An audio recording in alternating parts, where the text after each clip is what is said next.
কথা যা দিয়েছিল কাজেও তো তাই প্রমাণ করে দেখালো। আর মাননীয় মুখ্যমন্ত্রী যা বলেছিলেন, আমাদের আশ্বাস দিয়েছিলেন, সেই মতো কাজও করলেন। আর আজকে তো আমরা এই জয়েন করে যাচ্ছি। এই গাদ্দার যে মুফাজ্জেল, ও তো টিএমসির কর্মী ছিল, আর বাকি যেগুলো ধরা পড়লো সব আইএসএফের। আমাদের পাশে সমস্ত নেতৃত্ববৃন্দ সবাই আছেন। আমাদের এমএলএ সাহেবও আমার পাশেই ছিলেন, এখনও আছেন, পরেও আশ্বাস দিয়েছেন আমাদের সঙ্গে থাকবেন।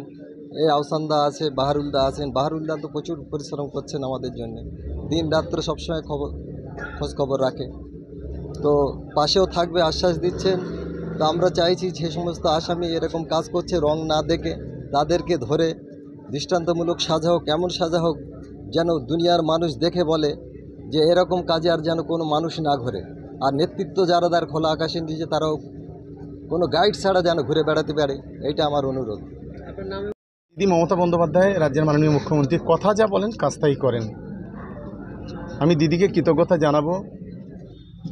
তিনি আমাদের শহীদ রাজ্জাক খানের পরিবারকে তিনি কালীঘাটে ডেকেছিলেন এবং তাদের সঙ্গে কথা বলেছিলেন। কথা তিনি যেটা দেন সেটা কাজে তিনি সেটা করেন, এটা আরেকবার প্রমাণিত।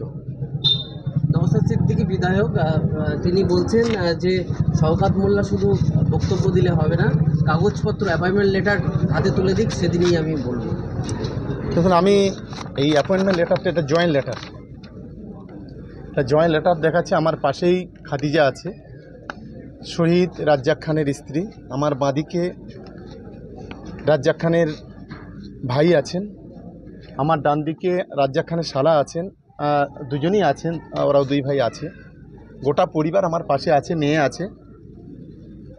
এইটা দেখার পরে আমার মনে হয় অসভ্যতা, যে নোংরামি, যে বাদরানি করছে নওশাদ সিদ্দিকী, নিশ্চিতভাবে এটা দেখার পর সে অন্তত এই ধরনের অন্তত খুন নিয়ে, মার্ডারার নিয়ে রাজনীতি করবে না।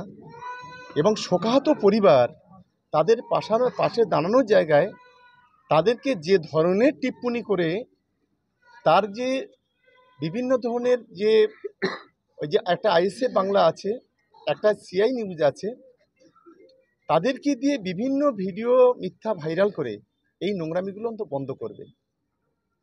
এটা হলো মমতা বন্দ্যোপাধ্যায়, কথা দিলে কথা রাখে। নওশাদদের মতো দালাল নয়, চিটিংবাজ নয়। আর আমরা আজও এখানে পরিবার পাশে আছে, আজও আমরা বলছি, তারাও বলবে যে একমাত্র আমাদের দলের এক গাদ্দার, বেঈমান, বিশ্বাসঘাতক মোফাজ্জেল ছাড়া যে কজন আসামি এখনো পর্যন্ত, যে 8 জন আসামি ধরা পড়েছে, 7 জনই আইএসএফের সক্রিয় কর্মী। অন ক্যামেরা আজকে চ্যালেঞ্জ করে বলছি, ওর বুকে সেদিন আমি একটা দেখছিলাম যে নওশাদ বলছে যারা নাকি অ্যারেস্ট হয়েছে তারা নাকি আমার ঘনিষ্ঠ। আমি তাদেরকে চিনি না, তাদেরকে জানি না কাউকে, একমাত্র এই গাদ্দার মোফাজ্জেল ছাড়া। আসলে নওশাদ সিদ্দিকীর কাজ হলো যে কোনোভাবে এই যে ঘটনাটার সঠিক যে তদন্ত হচ্ছে সেটাকে গুলিয়ে দেওয়া, 1।